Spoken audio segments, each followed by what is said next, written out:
Terima kasih Bapak Ibu sekalian yang saya hormati. Sekali lagi nama saya Waris, saya bekerja di Toyota Indonesia. Jadi kalau hari ini temanya inovasi, Prof. Bambang mendefinisikan macam-macam inovasi. Ada produk inovasi, ada bisnis inovasi, ada proses inovasi dan sebagainya. Saya ingin menggarisbawahi mengenai proses inovasi atau bisnis inovasi dan seterusnya. Karena kalau produk, kita tidak bisa mengklaim bahwa Toyota Indonesia menginovasi produk. Belum bisa, belum sampai tahap itu. Tapi kalau Toyota Indonesia menginovasi proses untuk menghasilkan produk yang kompetitif, that's yang kita kerjakan sekarang. Pak Bambro bicara mengenai ekspor. Produk kita 50% diekspor. Dan ekspor kita hampir di semua area. Afrika, Middle East, mana lagi? Central South America, Asia. Jadi hampir 50% udah kita diekspor. Dan produk ekspor itu spesifikasinya beda-beda Pak. Tergantung ekspor masing-masing Pak. Berarti masing-masing eksporter demanding produk ya Pak. Jadi kita benar-benar kayak customize ya dengan importer. Dan seperti Pak Bambro bicara, garansi produk ekspor itu bukan dilakukan oleh mother company Pak. Misalnya kita ekspor ke Saudi Arabia atau kita ekspor ke Brazil atau kita ekspor ke Australia. If something happen, ya Toyota Indonesia Pak. Gak ada misalnya kalau something happen, oh itu TMC Jepang, gak ada Pak, gak ada semacam itu. Jadi produk itu adalah produk Toyota Indonesia. Jadi ya inovasi levelnya seperti apa, kita sampai level itu Pak. Jadi kita responsibel, produk itu adalah garansi kita. Kalau ada apa-apa, good or bad is Toyota Indonesia. Itu satu hal yang sekarang kita kerjakan. Salah satu fundamental yang kita bangun adalah kalau kita punya segitiga visi gitu ya Pak. Ada tiga pilar ya. Pertama adalah kita harus contribute more to nation. Itu pertama kali itu. Paling pucuk, paling tinggi itu. Contribute more to Indonesia. That is our company goal. Untuk contribute more to Indonesia, petengahnya nih. Kita harus getting business Pak. Kenapa harus getting business? Karena Toyota Factory di Indonesia itu di Indonesia. Di dunia itu banyak Pak. Amerika ada, Eropa, semua ada. Semua juga butuh bisnis. If kita nggak getting business, ya kita pasti nggak bisa kontribut ke nation. Jadi itu final goalnya contribute to nation, kita harus getting business. Fundamentalnya untuk getting business adalah kita harus kompetitif. That is big question Pak.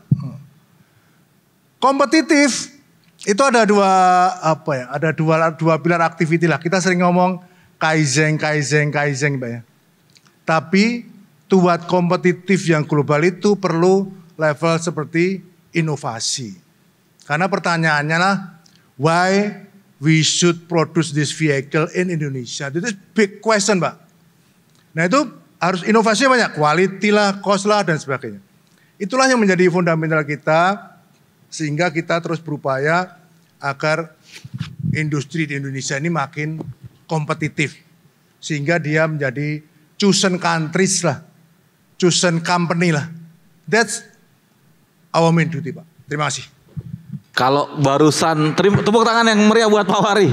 Barusan dari sisi korporasi, ini ada yang memulai dari nol, Bukalapak dimulai dari Rp18.000 ya Pak Ahmad Zaki. Rp18.000 tahun 2010. Sekarang udah nggak usah ditanya lagi. Jadi para inovator yang ada di ruangan ini siap-siap pitch ke Pak Ahmad Zaki setelah ini. Tanpa berlama-lama Pak Ahmad Zaki, kira-kira bagaimana membangun dari nol sampai akhirnya menjadi bukan milioner, bilioner, triliuner. Monggo silakan Pak Ahmad Zaki. Iya, Assalamualaikum warahmatullahi wabarakatuh. Menjawab pertanyaan Mas Danang, inovasi apa yang kalau saya mungkin konteksnya lebih ke startup ya. Kalau Pak Warih kan mungkin lebih ke ya korporasi atau ini yang udah besar. Mungkin saya melengkapi dari sisi startup.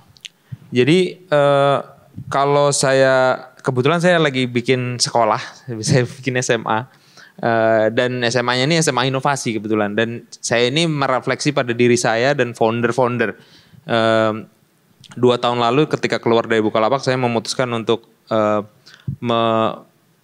menyatakan diri untuk ya memberikan impact yang lebih besar 10 tahun ke depan. 10 tahun sebelumnya membuat Bukalapak, 10 tahun ke depan bisa nggak ya men-challenge saya sama teman-teman founder Bukalapak untuk bisa bikin lebih banyak.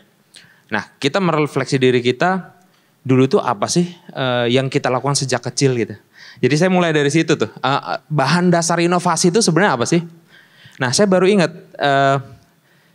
teman-teman founder yang berhasil itu rata-rata termasuk saya merut di diri saya waktu kecil. Itu orang tua kita tuh nggak pernah nyalain kita. Orang tua kita. Jadi kita itu dididik di lingkungan yang orang tua saya dua-duanya guru SMP. Tapi surprisingly nilai-nilai, walaupun nilai-nilainya banyak konservatif, tapi satu nilai yang saya merasakan banget itu gak pernah disalahin. Saya nyoret tembok gak pernah disalahin. Saya berbuat saya waktu kecil bikin perpustakaan gak pernah disalahin. So walaupun gagal, bikin bisnis gagal gak pernah disalahin, gak pernah dicengin atau gimana. So menciptakan lingkungan atau menanamkan dalam diri kita mulai dari hal kecil, gak pernah nyalain orang, itu menurut saya bahan inovasi sih. Jadi mengapresiasi kegagalan itu sesuatu yang karena kegagalan itu kebanyakan di masyarakat kita dinilai suatu hal yang buruk gitu. Perusahaan A bangkrut, saya lihat kok responnya di sini negatif ya gitu lah.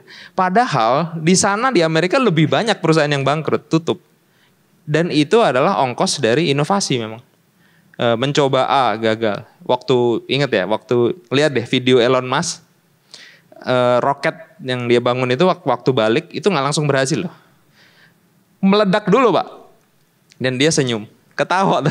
Elon Musk tuh ketawa ngelihat itu padahal mungkin puluhan atau ratusan juta dolar satu roket itu. Tapi dia ketawa dan appreciate gitu loh. Jadi ketika kita jatuh waktu kecil kan kita nggak pernah marahin anak kita kan. Kalau dia marahin anaknya trauma, takut. Jadi itulah bahan dasar yang coba kita pattern, kita membuat pattern. Rasa-rasanya ini juga bahan dasar mengambil resiko. Terus ini juga merembet ke yang lain-lain. Misalkan biasanya founder yang oke, itu ketika gagal itu responnya dia pengen mencoba lagi Pak. Biasanya yang founder yang nggak bagus karena kita udah invest kita setiap tahun melihat sekitar 2.000 perusahaan Mas Danang dan hanya invest di sekitar 10. Nah, dan 10 ini masih ada mungkin separuhnya gagal. Mungkin 3 itu jadi biasa saja atau 30% jadi biasa saja. 10-20% akan jadi mudah-mudahan akan jadi unicorn gitu. Nah, yang jadi bibit-bibit unicorn ini perusahaan besar ini rata-rata foundernya responnya ketika gagal dia kurius. Jadi nyoba, wah gagal nih atau ngerit saya biasanya. Mas Zaki ini diapain ya enaknya? Saya kemarin udah nyoba ini, nyoba itu, tapi yang gagal-gagal responnya kalau gagal nyerah. Gitu. Kalau saya lihat bedanya itu aja sih. Yang sini nyoba gagal, coba lagi, gagal lagi, coba lagi, gagal lagi. Dan rutenya tuh rutenya agak fuzzy gitu. Rutenya tuh bukan rute yang textbook gitu atau yang lurus gitu. Karena inovasi itu memang inilah kenapa banyak founder itu, Bapak Ibu sekalian, itu biasanya lebih dari 1 atau 2. Dan biasanya orangnya berbeda Pak. Karena dalam diri kita itu mengalami bias. Jadi diri kita ini karena misalnya saya hidup sama-sama dari Jawa Tengah ya Pak. Nilai-nilai kita itu pasti bias Jawa Tengah atau kita udah pernah kuliah di lokal itu pasti bias. Atau kuliah di Harvard pun bias kuliah di Harvard, di luar negeri. Jadi banyak sekali bias dan kita butuh pandangan yang lain. Nah si founder-founder tadi yang yang berhasil melakukan inovasi rata-rata berani mengambil resiko, berani bereksperimen, dan selalu mencoba persisten untuk nyoba rute-rute yang berbeda. Jadi kalau saya analogiin inovasi itu yang tadi dibilang Pak Bambang benar tuh. Yang mencapai komersialisasi rata-rata ini di dunia ini ada box, isinya bulet-buletan banyak banget. Sebagian besar box itu udah keisi sebenarnya.